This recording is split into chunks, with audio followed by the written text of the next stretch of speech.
Hello, my name is Phyllis, and I like talking bollocks. This is going to be a bit of a different episode as we are bringing back one of the founders of the Sunday Cuddle. There will not be as much of my gorgeous, fantastic self on this edition. I'm sure you will miss me. I miss myself already. I shall pass you over to Big Vag, the political wonder boy and economic genius. Even though he once claimed that taxation is regressive, but now he has his tongue firmly implanted in Zach Polanski's rectum, and he's not jumping on the Zach Polanski bandwagon much. Over to you, Big Vag, in his mum's kitchen. Thank you for that fantastic handover there, Phyllis Mooseface. I hope that cockhead is still shining your bot tea for you. I am busy shining Zach's. His farts smell like roses. Now, for one of my super dad jokes, as I'm also a comedic genius, are you all ready? Here goes. What did the pirate say on his birthday? I'm 80. Wasn't that such a fantastic joke? Damn, I am so funny sometimes that I crack myself up. Now, as much as I love myself and the sound of my own boring monotone voice, it is time for me to hand you over to the other co-host so that he can let you all know about our very special guest. Over to you, Bowl Liquor X, with your lovely beard and super looking man bun. Hello and welcome to the show. Hello, I'm Bowl Liquor X. I have a lovely beard and all hail the man bun. We have a very special, in more ways than one, guest on the show, and he is one of the OG members of the Sunday Cuddle. And some say that the show has turned into a mutual masturbatory marathon since he left. He does pop in from time to time, and it's my great pleasure to introduce you to Maximus Penis. What's happening, Maximus? I believe that you are bringing us one of your spectacular response videos. Away you go, Impartus, with your great wisdom. I want to show you this clip, which is infuriating for me and maybe infuriating for you as a result of my commentary on it. But we'll get to that in just a moment. It's the BBC interviewing a government minister about the rollout of AI. And ironically, the interview takes place inside a car which is being driven by a robot or by software, and the government minister talks about upskilling people who lose their jobs. Have a listen to this. More broadly, when it comes to AI, Liz, what does keep you awake at night? What does worry you about AI? I think we've got to level with people that, jobs will be created, jobs will change. Some jobs will go, but new ones will take their place. But the same number, ultimately, it will be a net loss. Well, if you look, I'm not an engineer. Okay.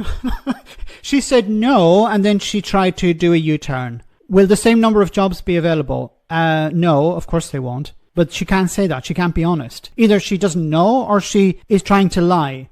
This is problematic on a number of levels. First of all, be honest with people. You said at the beginning of this interview, we have to level with people, which means we have to be honest with people. And you're not being honest. You have to tell people jobs are going to be lost. Now, will there be new jobs created? Yes, there will. To the same extent? No. Nothing in comparison to the amount of jobs that will be lost.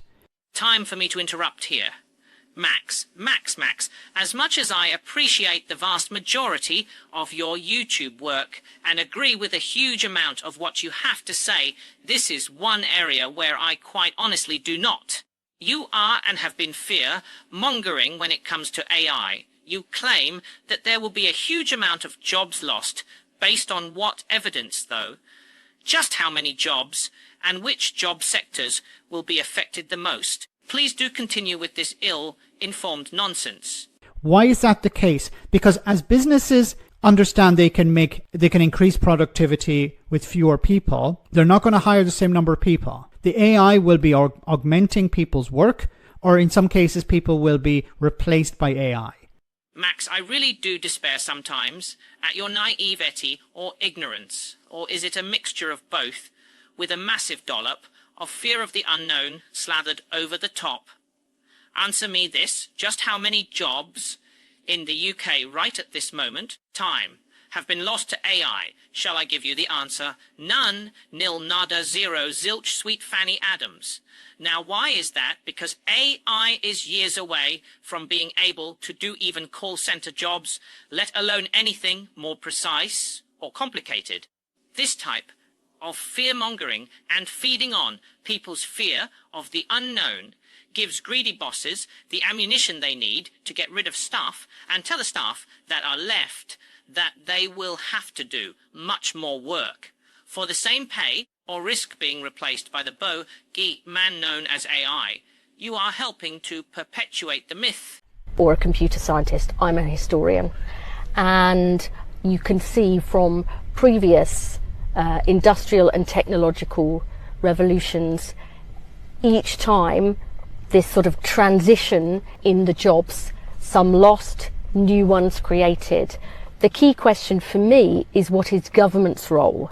And our belief is we shouldn't just leave people to cope with this inevitable jobs transition on their own. We need to upskill the nation. No. This is not like, you said here, I'm not an engineer, I'm a historian. And if I look at the Industrial Revolution, yes, during the Industrial Revolution, what happened? People left the fields and they moved into cities to work in factories. But since then, what has happened? We've had a robotic revolution over the last 30, 40 years, where robots are building cars. What happened to the people who were working in those car factories? They were replaced by robots and they moved into other sectors of the economy. They upskilled and did jobs in the service sector, for example. But the problem with this industrial revolution this time with AI is that the service jobs that would normally be filled by truckers or people who worked in car factories are now being done by AI as well. Really, Max? Why is it that as soon as AI is mentioned, that people's critical thinking abilities go straight out the window, and they start to believe the CEOs of AI companies like sociopath Sam Altman? So AI is going to take everybody's jobs. Is it the same AI that cannot do a picture of a human being without giving them 6 fingers or an extra nose? Do you hear yourself? The CEOs of the big AI companies like OpenAI wouldn't lie, oversell, or overhype their product. Now with their Max, do you actually believe people like Sam Altman? Have you actually gotten any independent research on the current progress of AI or independent projections of what AI will be capable of achieving in the next 5 to 10 years? No, but you are going to take the CEOs of these AI companies' word for it. That's very sloppy of you, Max. If you believe their crap, Max, then I have a bridge to sell you, or better still, you can buy a tree from Mr. Shifty McGrifty, all shorts. So the number of jobs that people can do if they upskill is going to get smaller and smaller. There will be a bit of an increase, as I said, in the short and medium term. But in the long term, these jobs are going to disappear as well, because the AI will get better and better than people at doing jobs. So why would any business hire a person? They will hire the AI instead. Really, Max? Based on what? The word of an AI CEO, and I return to one of my earlier questions here. Max, how many jobs in the UK, as of this moment, in time are being done by AI? You are basing this video on the speculation, unverified projections of someone with a vested interest in keeping the AI bubble growing and perpetuating its myth, so that the sweet cash from the investors does not dry up. We had the exact same rubbish and fear-mongering spread around about how computers would do just this back in the 90s. Once again, I question people's critical thinking when it comes to AI. Do tell me more, enlighten this mere dullard with your expansive knowledge of AI. We need to do more to help create good jobs in AI in every part of the country. Our new AI growth zones, which is building the infrastructure for the future, I mean, they are literally being built on former industrial sites in the northeast, in Wales, in Lanarkshire, places that led the industrial revolution, that have seen jobs decimated in the past, but we are now bringing those back. What a load of old, big, fat, hairy, spherical-shaped things, lizard Ken doll. These companies are just looking for big tax breaks. And why would they want to set up anything in Brexit Britain when there's a much bigger customer base for their mythical AI bullshit in the EU? They will probably just be data centers that will need more people to build them than to actually run the whole data center once it's set up. Right, let's hear Max go into one again about something he has little to no knowledge about. Away you go, Max. Not bringing the jobs back. Oh my goodness, this is painful. Yes, you are right, Max. It is very painful hearing your fear-mongering and spreading the fear of the unknown. And what's even more worrying is that there are quite a few of your cool, aid-drinking fools that will believe every word you say without question, and who will buy into this rubbish as well. pray do continue. The problem is not AI itself. The problem is government's response to it. And there is no response at the moment. What is the response? We're going to upskill people. We're going to give people new jobs. We're going to make sure that people are able to get by. Not by working. No, that's sticking your head in the sand. This is not like the first or second industrial revolutions. This is even not like the robotic revolution. This is completely different. And politicians need to look at alternatives. For example, as I mentioned before, a UBI or a universal basic income, a universal high income, as is being suggested by some, where people's wages, people are paid a wage or paid an income, a base level, which will protect them from falling into destitution. That's necessary. Otherwise, you're going to have mass unemployment and you're going to have mass civil unrest. No, it's not, Max. Your problem is that you are gullible enough to believe the AI hype that is being sold to you by the CEOs of the AI companies themselves without questioning their information. If Sam Altman told you that AI is capable of transporting you to another galaxy, would you believe him? Your ignorance and fear of the unknown have led you into being suckered into believing their overhyped bullshit without even doing your own due diligence and finding out if there was actually any credible evidence to back up the statements from this AI CEO with. Civil unrest, you say, over something that has not happened and is not going to happen, well, only in your dystopian wet dreams. Now I realize that you needed a bulky man so that you could push your utopian dreams of UBI with, but AI is not going to make any of those things happen. It is not going to be coming over here and stealing our jobs and our women anytime soon or in the distant future. And it really is time that you stopped flogging this dead horse. What you have more ill-informed nonsense to impart upon us, mere dullards, we should feel blessed.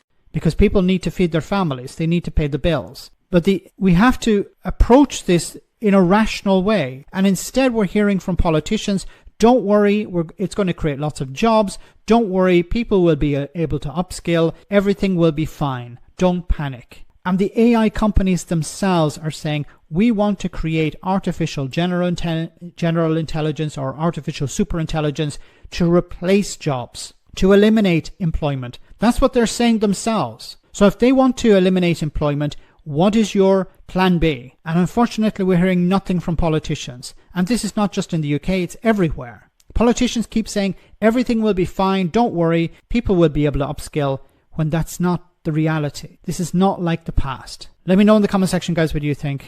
AI is going to be coming over here, stealing our jobs and our women, and Freddie Starr ate my hamster. Max, do you even know how AI works? You seem to be under the impression that it will just miraculously come in and do everyone's work for them and will do it much more efficiently. Have you even used AI for doing anything more than getting a recipe or calculating the circumference of your arse? If you had, then you would soon realize that you've been sold a right lemon by these AI CEOs. The AI CEOs told me that AI will have robots doing Michael Jackson's moonwalk on Mars and will discover a way to make Grandad stop farting. Would you believe them if they told you that? AI is nowhere close to being able to do even the most menial of jobs. The game companies have tried replacing programmers with AI only to find that the games AI produces are full of bugs and are unplayable. Microsoft has been plagued with problems their Windows 11 updates after entrusting AI to do them. Now I know that this might not be what you want to hear or a fair percentage of your Kool-Aid drinking sheep, but AI is not the bogey man that you are looking for. Now, of course, AI CEOs are going to say that it will take all the jobs because they need to keep grifting in the cash from both governments and big business, but some of the big players in the game are wising up and pulling out of AI, and the AI bubble, just like the dot-com bubble, will burst away before it's even capable of sweeping the roads, let alone doing any job more intricate. Yes, Max, I did let you know what I thought in the comments, and that brings me on to the Sunday Cuddle Wall of Shame. Let's have a little look at some of the unthinking masses, the Kool-Aid drinkers, and those sheeple who, if they ever had a critical thought, it would die of loneliness. Just because your favorite YouTuber says something, you do not have to take it as being the gospel, as they too are human and fallible and can get suckered in, just like Max has been.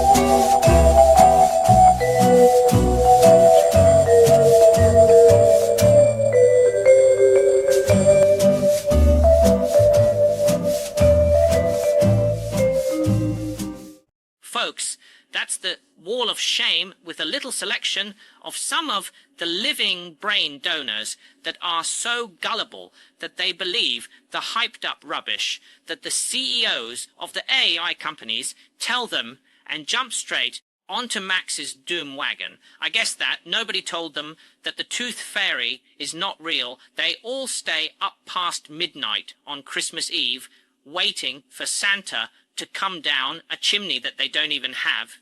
Why are people so willing to believe the CEOs of these companies without even giving the absolute tripe? They are serving up a second thought. It beggars belief. It's as if as soon as they reached 18, they stopped asking questions, and some are so paranoid that I am surprised that they can manage to get out of bed. AI is going to take over the world. Come on, give me a break if you suckers realized just how much work goes into making my little AI creations. You would soon realize just how far behind AI actually is. Well, I suppose I should pass things over to the fountain of political knowledge, whose videos are all based on what he thinks will happen and not on any factual sources, because he has none. Phyllis Mooseface. Hello again, and thank you for those lovely words. I am Phyllis, and I am still talking bollocks. It is what I do. Sadly, we have come to the end of another butt-clenching episode of the Sunday Cuddle, and it just leaves me to introduce our resident rocker ball Liquor X with another of his stupendous tunes, and he is keeping it in the Sunday theme with a wholesome little song for you all. But before that, here's Cockhead Dum D with a message from today's sponsor. Thank you, Phyllis darling, for that smashing intro. But before I do that, here is a very quick message from our sponsors. Cockhead Dundee, and a message from our sponsors, Warrior Depends. I wear them to big festivals and gigs. They are a must if you want to mosh to your favourite shitpot bands like Blur. Steve Sloppy Bannon didn't prevent that adult accident from happening, but you can live life confidently, protect your victory. Order your Warrior Depends today. Call 1-800-PISS-BLOCK. That's 1-800-PISS-BLOCK. Back to the show.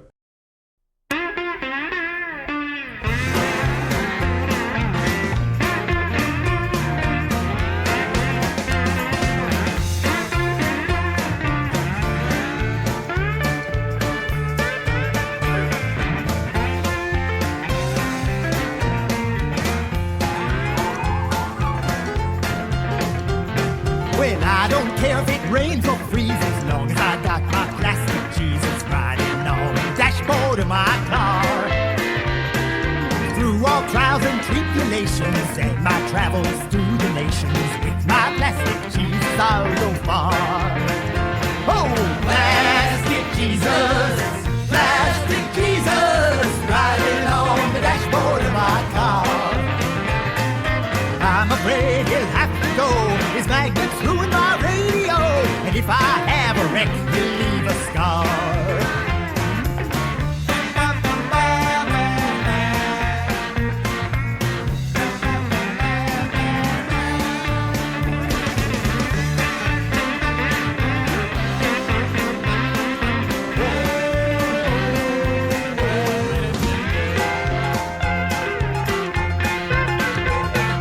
riding down a thoroughfare with his nose up in the air. A wreck may be ahead, but he don't mind. Trouble coming he don't see, just keeps his eyes on me and any other thing that lies behind. Oh, plastic Jesus, plastic Jesus, riding on the dashboard of my car. Though the sun shines on his back, makes him feel chip and crack, a little hatching keeps him up the par.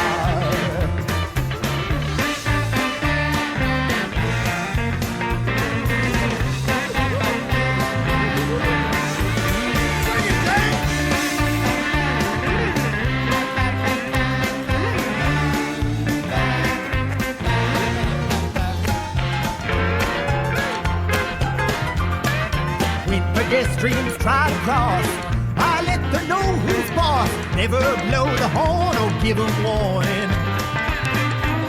I ride all over town, trying to run them down. It's seldom that they live to see the morning. Oh, plastic Jesus, riding on the dashboard of my car. His halo fits just right, and I use it for a sight, a scatter or a splatter near and far.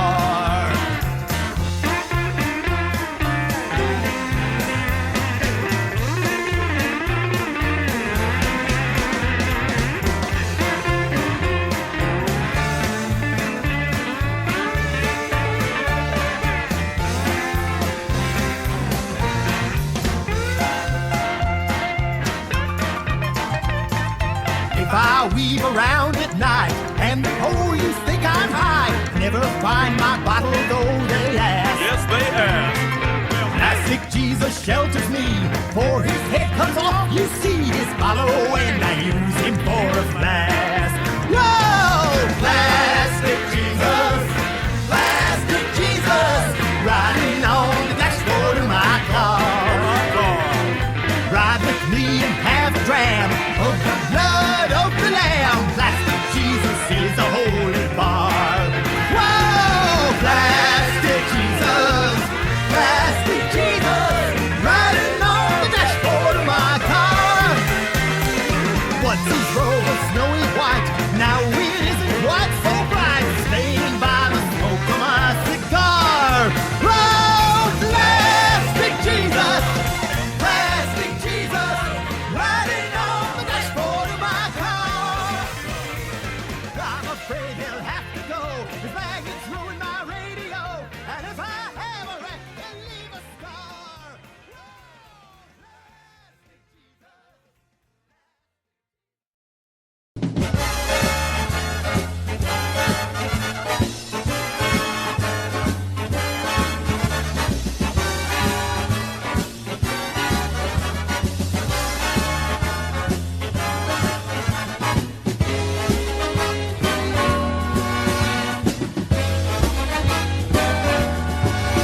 Be sure to tune in next week for another exciting story from the files of Police Squad.